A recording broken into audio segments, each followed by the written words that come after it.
between 2000 and 2017, the deaths from heart disease actually decreased, but deaths from AD increased. And every 65 seconds, someone in the US develops the disease.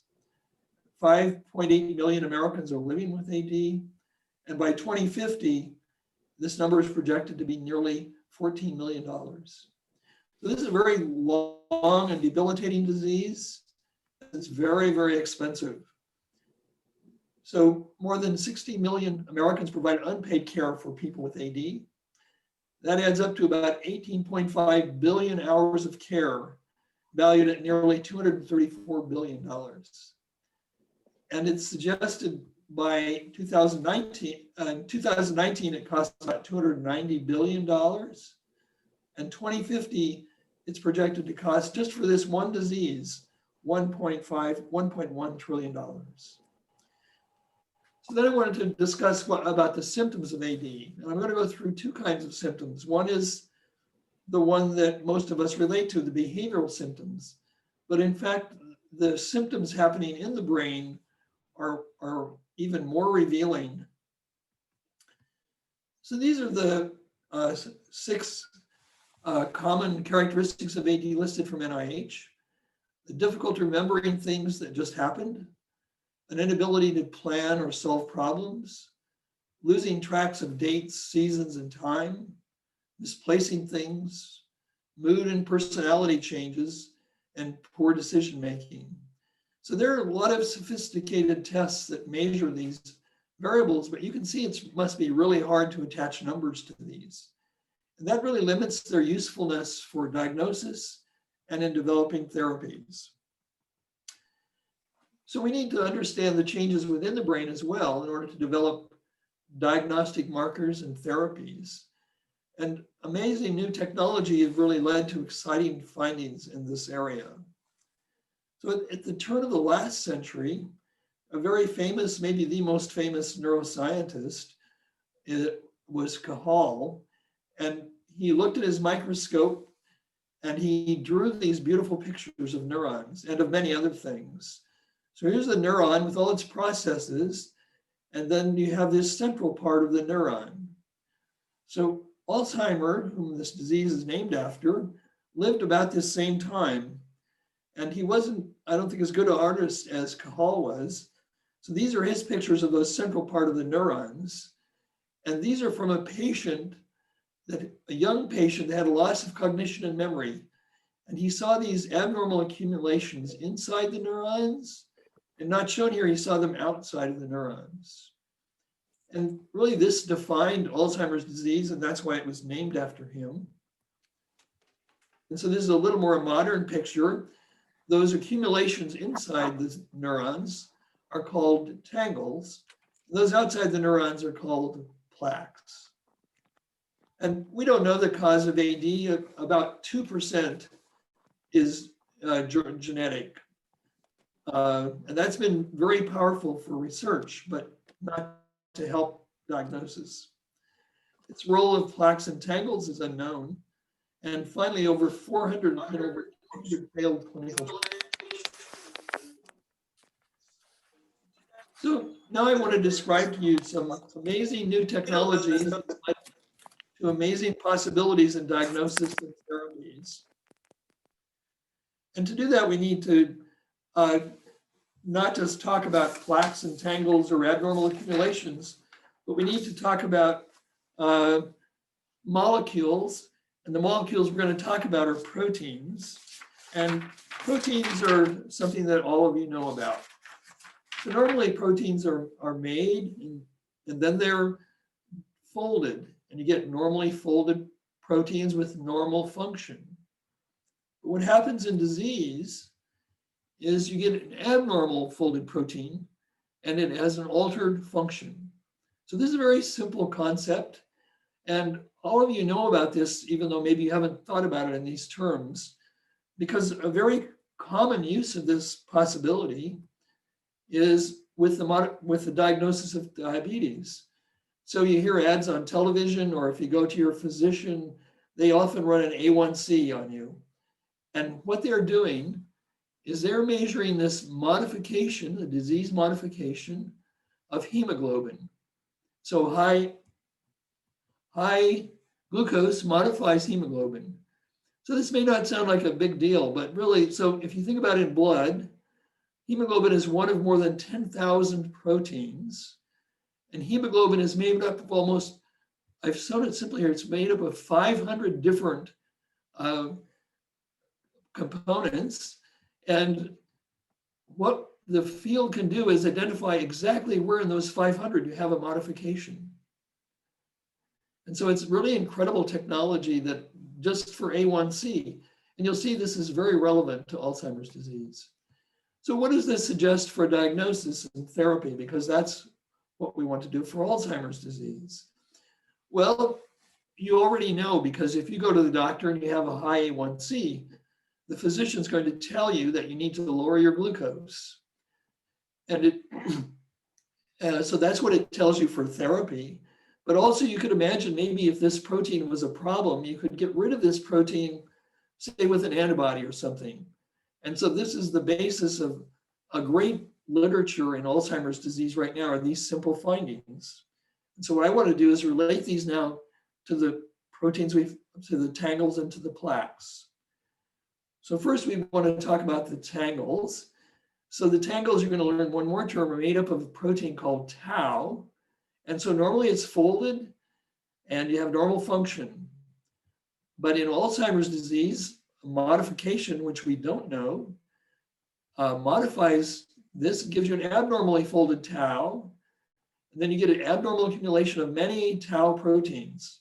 And those are the tangles. So this is the real basis of a great deal of literature. And we can, amazing in the new world also, we can image tangles in living people. So you give a radioactive probe, and in the control, it doesn't accumulate very much. So these are heat maps. And in an Alzheimer patient, you get tangles in many areas of the brain.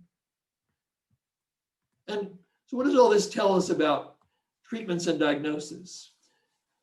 Well, first of all, for our diagnosis, it's a very amazing world we live in.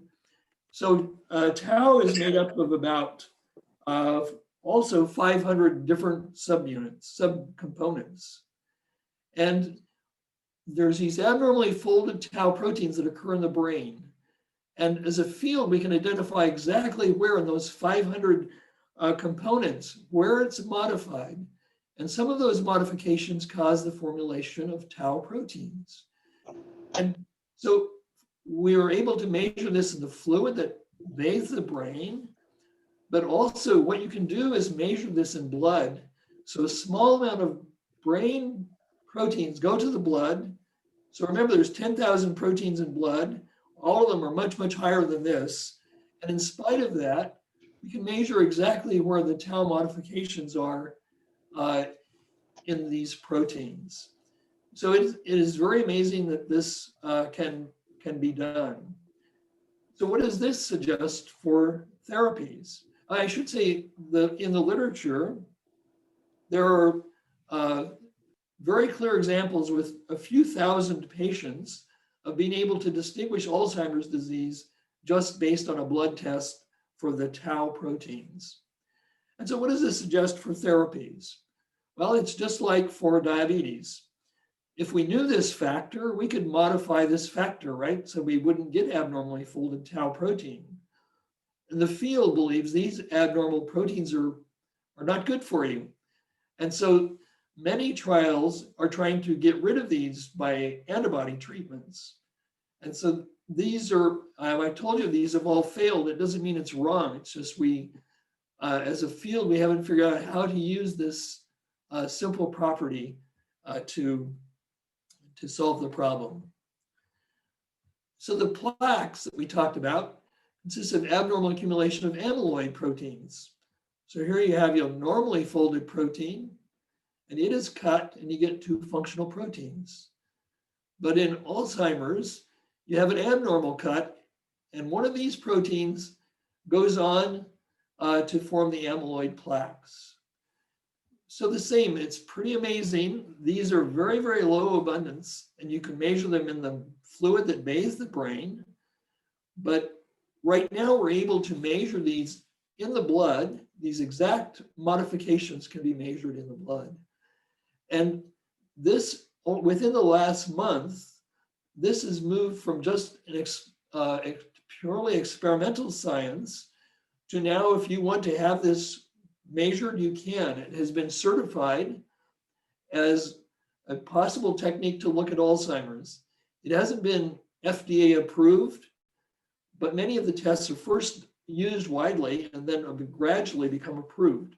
So it's very amazing technology that allows us to even detect these, but then to detect them in blood is really remarkable. And it's remarkable, again, this is a heat coated, so here's a control. And then in Alzheimer's disease, you also get plaques all over the brain. And again, you use a radioactive probe and you can measure these everywhere. So what does this suggest for diagnosis and therapies? Well, we've already talked about if you see this in blood, modified in very specific places, it indicates that Alzheimer's disease is in process. Again, it's already been done experimentally in thousands of patients, and this is the test that has been released, has been certified, and regular physicians can now run this test. It's not approved by FDA. And what does it suggest for therapies? Well, one is, what if you could block this so you didn't get these abnormal proteins? And these proteins are very toxic. So maybe you could get rid of these proteins. And the vast majority of the failed 400 trials have tried to either modify this cut or remove these proteins by different antibodies. So that is a very, I think, clear way to think about the approaches people are using for Alzheimer's disease. So now you know a lot more. You know about tangles and tau proteins and plaques and amyloid. In fact, the whole field knows a lot more. There's been 2.6 million papers on Alzheimer's disease. We still don't have any idea of the cause except that 2% of genetic. And even though we know a lot about these plaques and tangles, we don't really know if they're good or bad. And we do have now some pretty good measures of these in blood. Again, we have no cures, and there are over 400 failed clinical trials.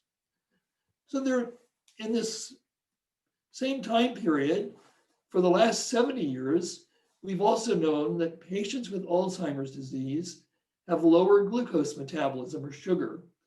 So again, this is heat coated. Here's a normal person. And in Alzheimer's disease, the glucose utilization is reduced.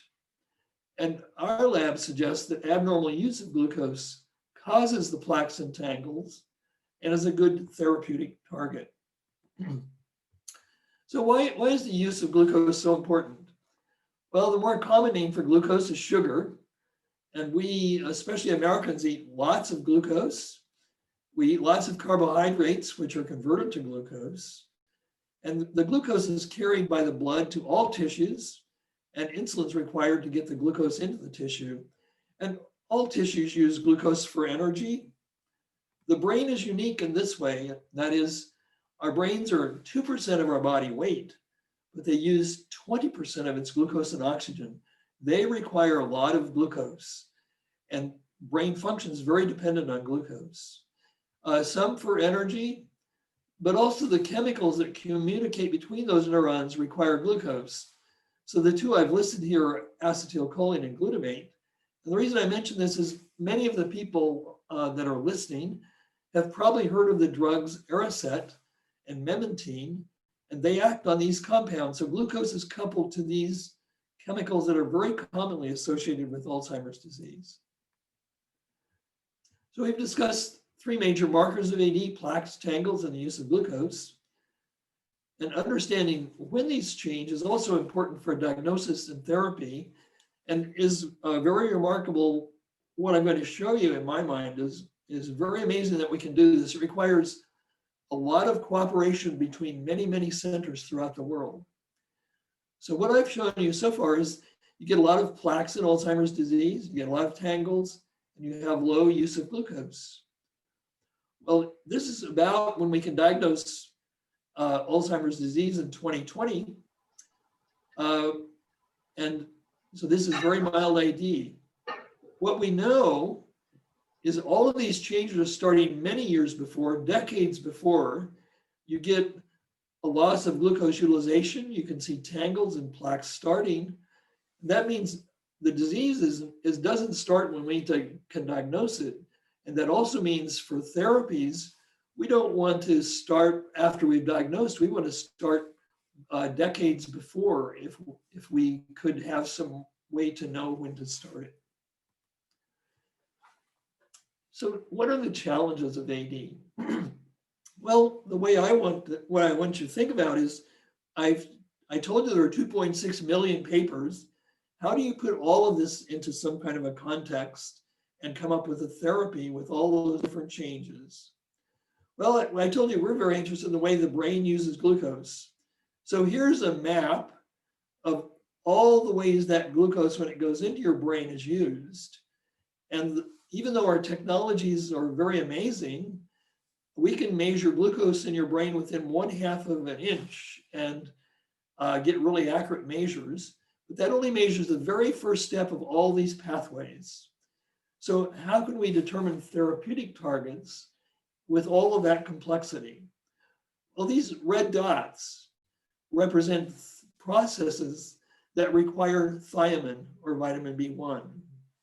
And dating back to the 1930s, there's very strong evidence that thiamine might be involved in processes related to AD. So there's strong and compelling AD data that connect thiamine to Alzheimer's disease. And I'm just going to briefly review 4 of those.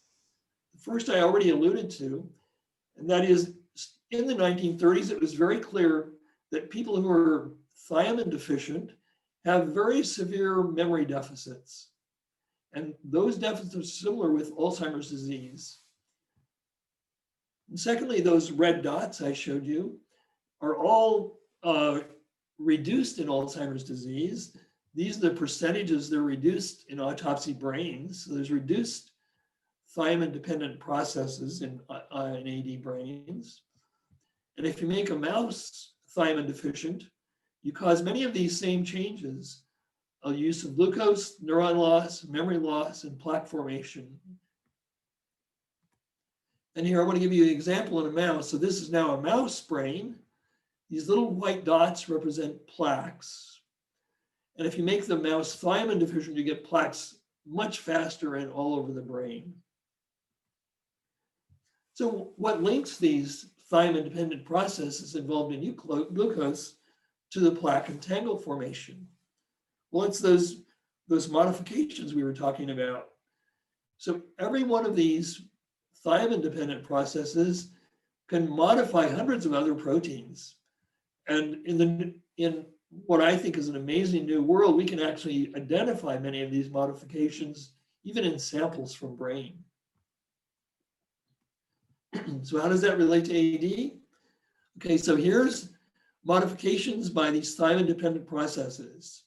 And we talked about tau, so you modify that, and the exact spot, remember you have 500 different components in tau, but the exact spot that is very bad for you is processed by these thiamine-dependent steps related to glucose.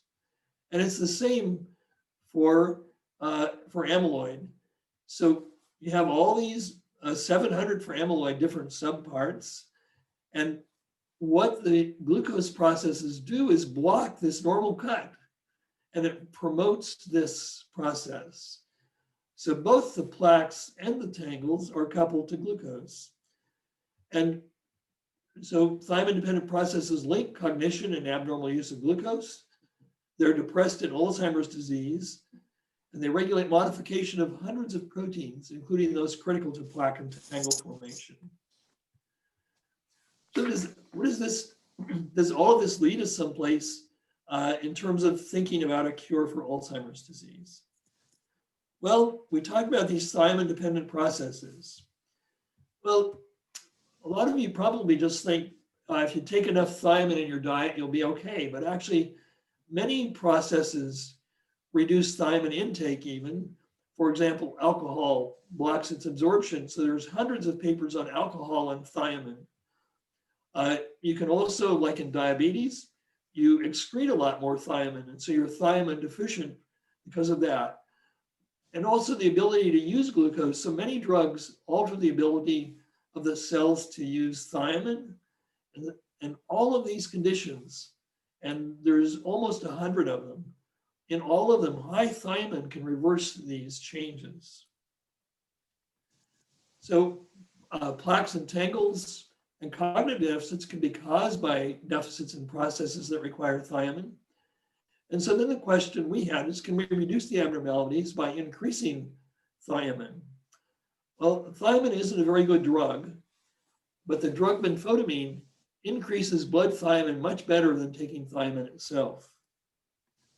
And if you give benfotiamine to mouse models, here's the plaques in a mouse model.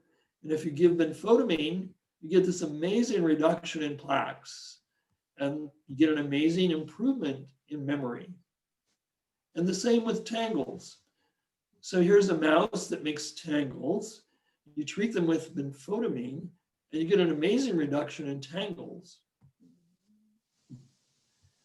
And in addition, benfotiamine is very safe. It was used in clinical trials in Germany to treat diabetes, and nothing happened. And so the government granted us permission to use benfotiamine as a drug to treat Alzheimer's patients. So we did a 1-year trial to test the effects of benfotiamine in patients with mild Alzheimer's disease. Half of the patients got a non-active component rather than benfotiamine, and none of the investigators knew which group got what. So this is how we did it. We diagnosed the AD with cognitive tests, and then we measured the plaques. So all of the patients had plaques, and they also had diagnostic cognitive changes. And then at the start, we measured their use of glucose and measured of thiamine. We treated them for 1 year, and then we repeated those measures at the end. And there were no bad effects. And in the lingo is adverse events for bad changes. And this is no treatment. It had more adverse events than we did in our benfotiamine treatment. And the real point is here, in these dosages, there were no bad effects of benfotiamine, which is pretty remarkable for a drug. And it also increased thiamine dramatically, as you can see here, more than 100-fold. So we did what we wanted to do. And did it help the patients? So if you look at this green line, these are non-treated patients. And for 9 months, they didn't differ. But at 12 months, we see they've gotten worse. I should mention that in some of the big trials that have been run, the people now go out to 18 months where you get a bigger spread. When these patients were treated with benfotiamine, then they didn't get worse. They just stayed the same. And this is now a better measure of loss of total function in Alzheimer's disease. And the no treatment got worse, and benfotiamine got better. So you can see there's a very striking difference between the two. And the same if we look at those modifications in blood, you can see in the treated group, they went up, whereas in the benfotiamine group, they actually decreased. So the conclusion for the clinical trial is it was a small exploratory trial. We had a total of 70 patients. That's considered small. That's what you do for an exploratory trial. And it revealed many intriguing results. And so we are actively exploring the possibility of conducting a large multi-center trial. We've had many conversations about this. So what I've tried to relate to you is tell you about the impact of Alzheimer's disease and the symptoms, both at a behavioral level, but also within the brain. And I've tried to relate to you the new technologies that have led to amazing possibilities in diagnosis and therapy. And the challenge in AD research really is using this large amount of data to develop new therapies. And so I hope that our latest research gives you an example of this, of the science that hope demands. So we're very thankful for the time and commitment of the patients and their caregivers. We're very thankful for support. These are very expensive endeavors. And I mentioned to you that it requires lots of people and people from all over the world. On this slide, listed people from Belgium and China and many groups in the US. And for the preclinical, and the same for the clinical studies. It involves many people from many places, and this is typical of modern high quality science. And I want to thank you for your time. Thank you so much, Dr. Gibson. If you can unshare your screen, and I'm going to remind everyone to please submit your questions for Dr. Gibson. We have him for another 25 minutes or so. I'd like to start with the questions that we have. Oh, and just submit your questions via the chat format. And I'd like to start, Dr. Gibson. Will exercise help? And I'm gonna add on to that a little bit and say, will exercise help you not get Alzheimer's, or help you delay it? So exercise is the only treatment that is approved by the National Institute on Aging that will do both of those things. So it's very important to exercise, especially in middle age, but even if you start later.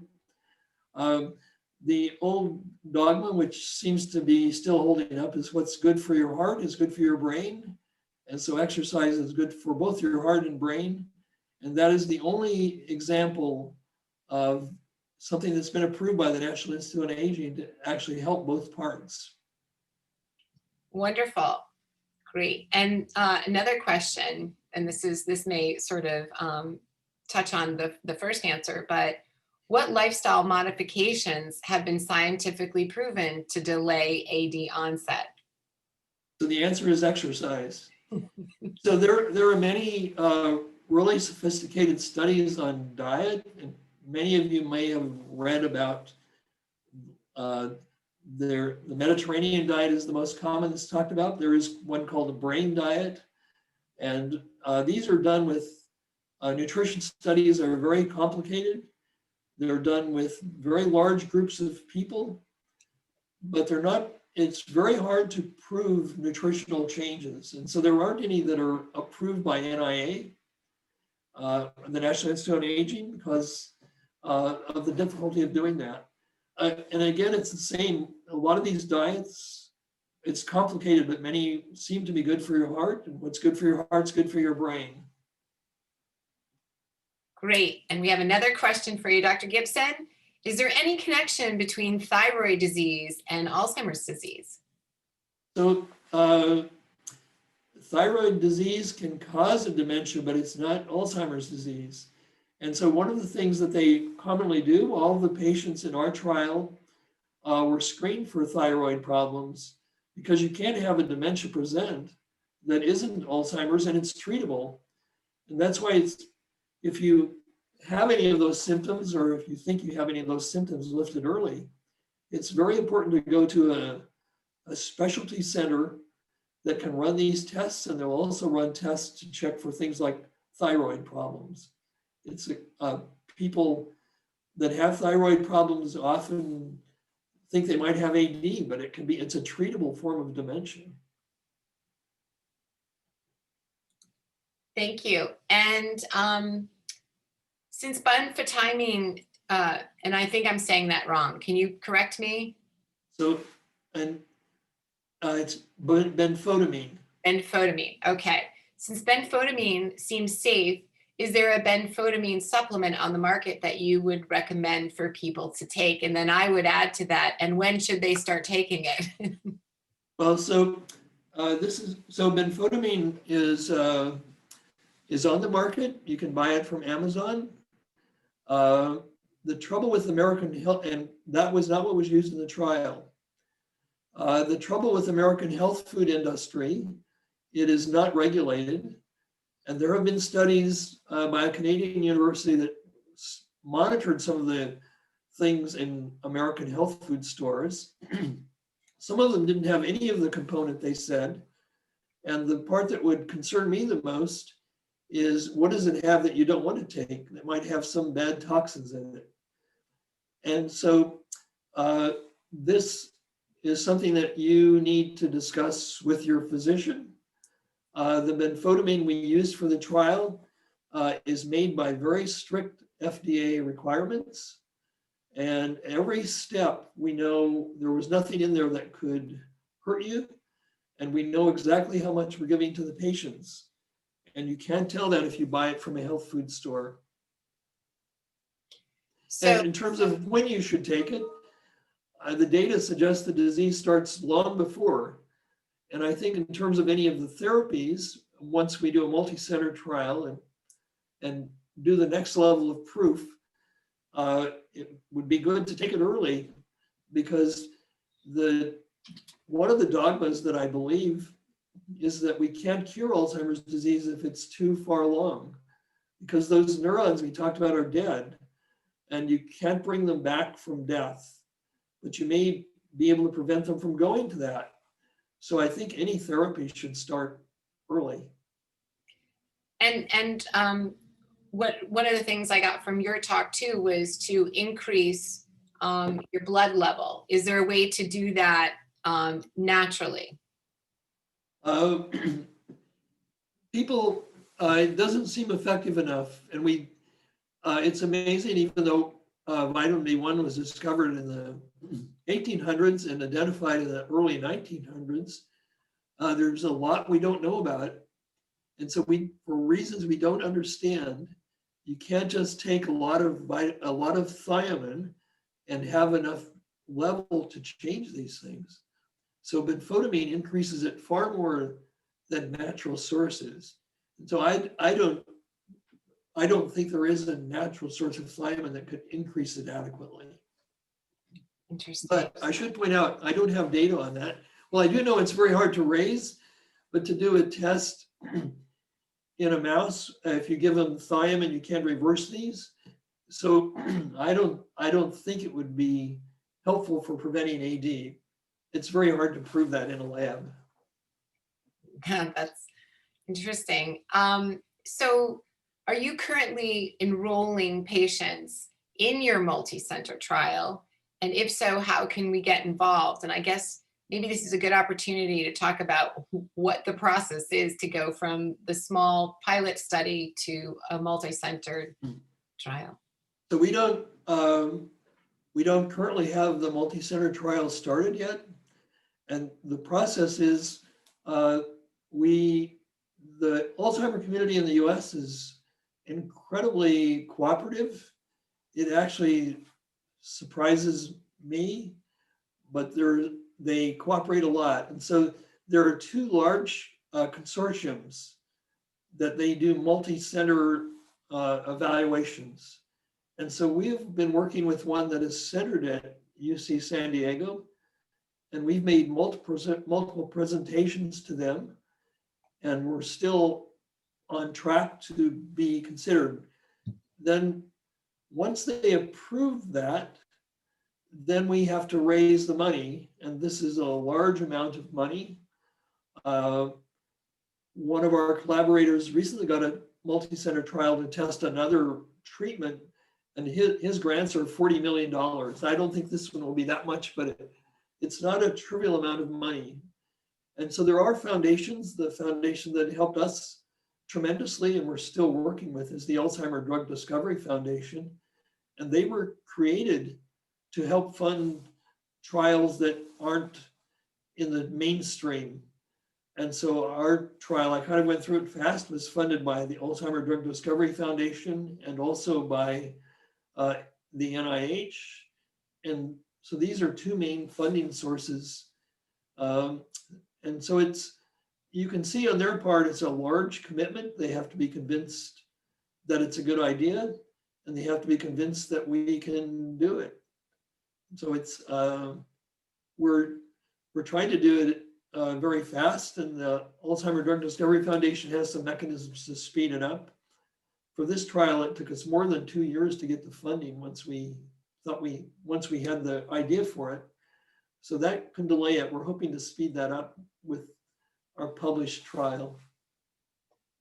I think it's a great point, and I think it's a great educational point. Thank you for explaining all that. It's very complex. Another question about exercise. If exercise is so helpful, the person would like to know, does it affect glucose or thiamine? I don't, I would guess, but the answer is yes to both. I don't know the data. I would, by helping your vasculature, then you have better glucose metabolism. I don't know of any studies on exercise and vitamin B and thiamine. So it's a good point. I think people might also appreciate some of the processes. I mentioned there's a lot of guessing and gambling going on when you do science. And so when we got to a certain point, we had to choose, were we going to do interesting experiments in animals, like does exercise change thiamine and glucose metabolism? And there's about 100 other interesting questions. Or should we test in humans and see if we're actually on the right track? And so what this trial says is we're on the right track. And now that opens up the possibility of doing a lot more experiments in mice, as well as these multi-center trials. And we've had, there's groups within the US and Europe that are very interested in thiamine, like for cancer treatment. And so we have already initiated conversations with them on how to best deliver the thiamine to the brain. And surprisingly, even in the 21st century, we don't know the right way to do these things. It's amazing. So we have another question. It's a good question. When you say a test is certified to detect Alzheimer's disease, but not approved by the FDA as a diagnostic, what exactly does that mean? Yeah, that's a very good question. So I didn't know either, so I read what it means. So if you take the amyloid scan, where you look at the brain, so the problem with an amyloid scan is you have to give a large amount of radioactivity, and an Alzheimer patient who is older and sometimes confused has to sit in the scanner for quite a while. If you could do and that's been certified for a while. We did it in our trial because we wanted to make sure our patients had plaques. But in fact, it wasn't FDA approved until much later.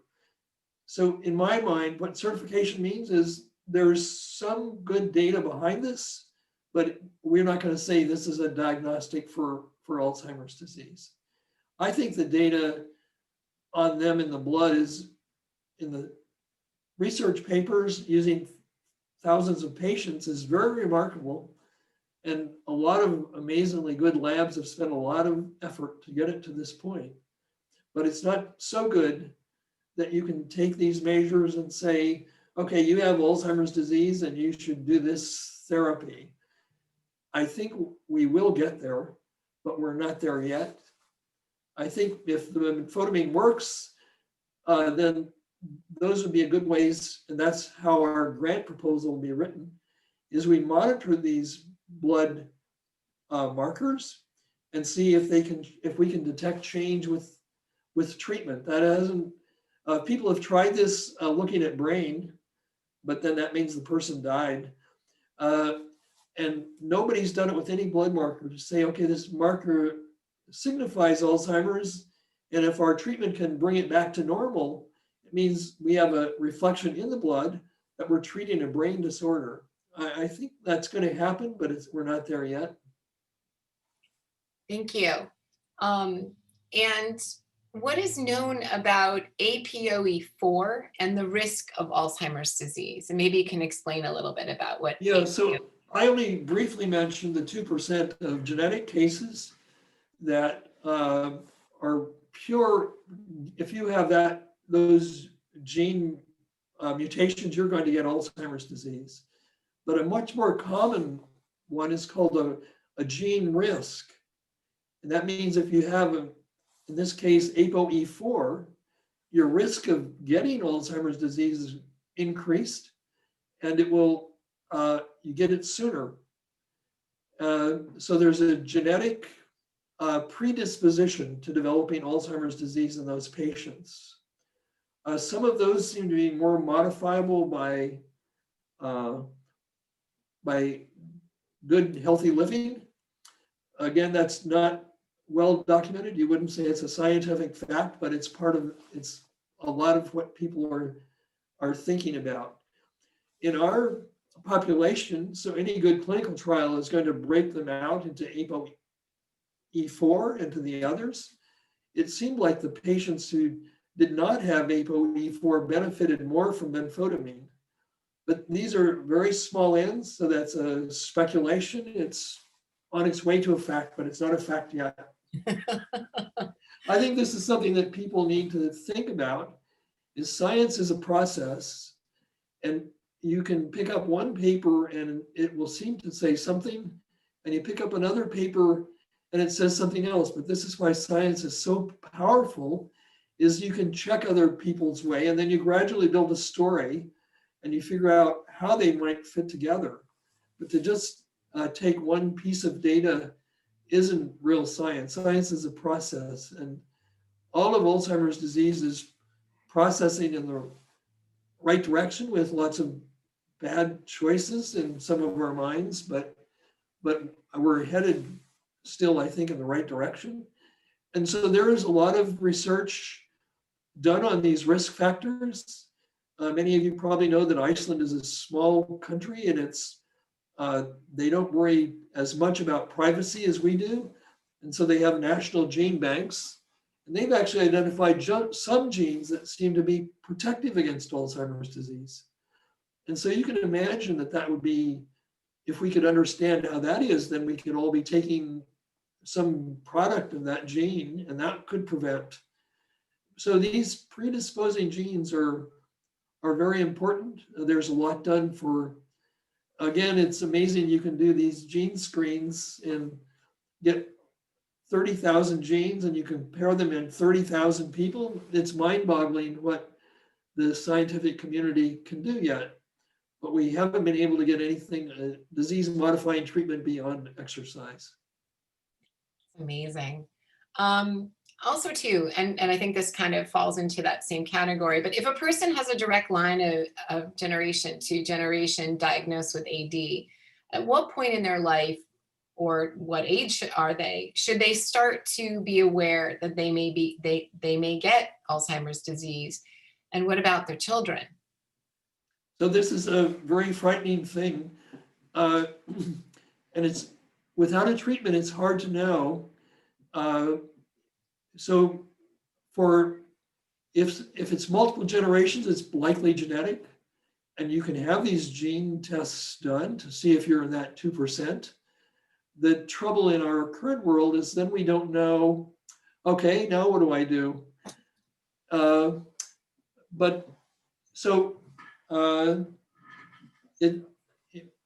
The most famous gene discovery was done by a woman who spared her whole effort in another disease because her family had this disease. And then once they got a gene marker, she didn't have it done because there was no treatment anyway. But it helped research for drug development. So I think all of us should think that maybe we're going to get Alzheimer's disease and practice healthy living habits. And that's how we deal with these things. I think it would be, so there is a physician at Cornell, and his whole practice is for children of Alzheimer patients. And so what he does isn't real science because there's no data, but he takes what he regards as the very best data about what kinds of things you should do. And he has that's what he advises his patients. It's all unproven medicine. It doesn't mean it's bad, but it's not documented like we're trying to do for our studies. Exactly. And so we've got about 7 minutes left, and I'm going to get to as many questions as we can. Besides benfotiamine, is there a safe way to increase glucose uptake or utilization in the brain? There are some efforts. So since brain doesn't use glucose, and this is very common in diabetics, and that is a diabetic has actually very high glucose because the lack of insulin means the glucose doesn't get into the tissue. And so they have reduced glucose. And the brain uses glucose differently, so it's not exactly that. So they often call Alzheimer's disease a type 3 diabetes. And there is a group, they were originally at the University of Washington in Seattle, and they're now, I think, at Vanderbilt. And they for a long time have treated Alzheimer's by giving intranasal insulin. And they have some intriguing data. There's no, I'll just leave it at intriguing. So that's one way that people have done it. One of our collaborators is using a diabetes drug to see if he can treat mild Alzheimer's patients. So those are the kinds of other efforts. There are some other analogs of insulin that people are trying. A lot of these are very expensive compared to benfotiamine is relatively inexpensive. But it's not that we're the only ones thinking about glucose, but we're by far the minority compared to those that have worried about the amyloid plaques or the tangles. Actually, that kind of feeds right into our next question, which is that if diabetics are taking metformin, do they have better Alzheimer's disease outcomes? So this is exactly the drug I was just mentioning. Our collaborator has a very large grant to study metformin in Alzheimer's patients to answer that question. It's not known. That's fascinating. And then another question, which I think is always interesting in medicine and science, we are always looking at the state of disease and perhaps at times also studying the state of wellness. And curious to know about superagers, and have they been looked at for those who do not develop Alzheimer's disease to see what the differences are and if there are any targets that way? There is a lot of research done on that, and none of it, we don't have the answer yet. And so there's a lot of work on normal aging, and superagers are pretty amazing. People have developed ways. So if you give an old rat blood from a young rat, they get a lot younger. And so there's a lot of effort, even in humans, to try and figure out what the basis of it is. It's a very reproducible finding in rats and mice. In the US, there are a lot of retirement communities. So there's one that I actually know of from personal experience that in Southern California. So at UC Irvine, they have a whole group of superagers. They commonly interviewed on programs like 60 Minutes, and they're very amazing. They're so functional at over 100, but we don't know yet what it is about them. There's the story I always remember about so I think that's good enough. Thank you. Okay, and then just maybe you can talk a little bit more about, or give some insight scientifically about, I know you touched on it in your talk, but about early diagnosis and why that's important to change the trajectory of the disease and the outcomes. Yeah, so this is the reason it's so important is for that graph I showed you, because we know in the ApoE4 population, we know that those people have reduced glucose metabolism in their 20s. And so if we could reverse that, then we would likely be able to change the trajectory of Alzheimer's disease. And the goal of the blood markers, because we can't do the scans of everyone, but a lot of the goal of the blood or of the fluid bathing the brain, a lot of the goal of those markers is to detect it early. And also there are different kinds of Alzheimer's disease. So maybe if you have a lot of tangles, maybe you should have one therapy, or if you have a lot of plaques, a different therapy, or a lot of changes in glucose, another therapy. And if we could detect those when you're in your 20s, then if we had a change, if we knew what to do. So that's why there's a lot of emphasis on early diagnosis now. Okay, and I think I'm sorry. Those 400 failed trials, especially those for amyloid, this is why these investigators say they failed, because they didn't start early enough. They may have a wrong hypothesis, but their answer is they didn't start early enough. Okay, so I've got two more questions that I want to get to. And maybe just quickly, can you answer, are there specific types of exercises that have been proven? No, so the standard is the 10,000 steps a day. And you have to remember, these cognitive functions are, to give a number to them is very hard. And so it's very hard to prove whether 5,000 isn't as good as 10,000. And because the measures that we have of function are still so variable between people. So as far as I know, there's no set, except for this 10,000, and that's kind of a creative way they came up with the 10,000. But that level of exercise seems to help. Yeah. It's very hard to be quantitative on these questions. Right, and that's also a very doable amount of steps to do. Right. And then lastly, because COVID is on everyone's mind, we know there's a lot we don't know about COVID at this point, but can you maybe talk about some of the effects of COVID on Alzheimer's disease? Yeah, I think in giving a talk like this about such a big problem, and then we know that COVID is on everyone's mind. So there is one thing I would like to say about COVID that I'll directly answer, and that is, in COVID, we knew exactly what was causing COVID. The Chinese released the genetic code far before this was a pandemic, and the big pharma started making vaccines long before this was a big national crisis. And the other thing is, we've been making vaccines. The first vaccine was done in the late 1700s for smallpox. So we have that technology there. And so the warp speed budgets that people have been given, they could do those productively, because it's not like they know the cause and we know how to make vaccines. How do we put these things together to be effective? And it is remarkable what they did. But for AD research, we're coming in a very different way.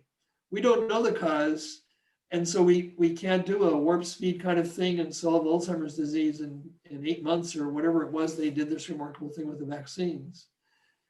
The other thing is, Alzheimer's is slowly progressing, and so if people have risk factors, we know they're more vulnerable to COVID. So presumably Alzheimer's patients are more vulnerable, but it's such a short time. Our clinical trial was 12 months, and that's considered short. COVID as a pandemic is a few months old. So to really document changes in an Alzheimer's patient isn't possible. There are a lot of drugs that have been used for Alzheimer's that people think might have worked and helped with COVID, but these are not documented well enough to say. And so I think, thank you so much, Dr. Gibson. And I think we're out of time. I just wanted to remind everyone today that we have recorded this session and we will be sending it out. And please stay tuned to the Burke Neurological Institute's social media channels and our monthly newsletters. We'll continue to update everyone. And just thanks again, Dr. Gibson. We really appreciate your time today. Thank you. Thank you, everyone. Have a good weekend. Thank you.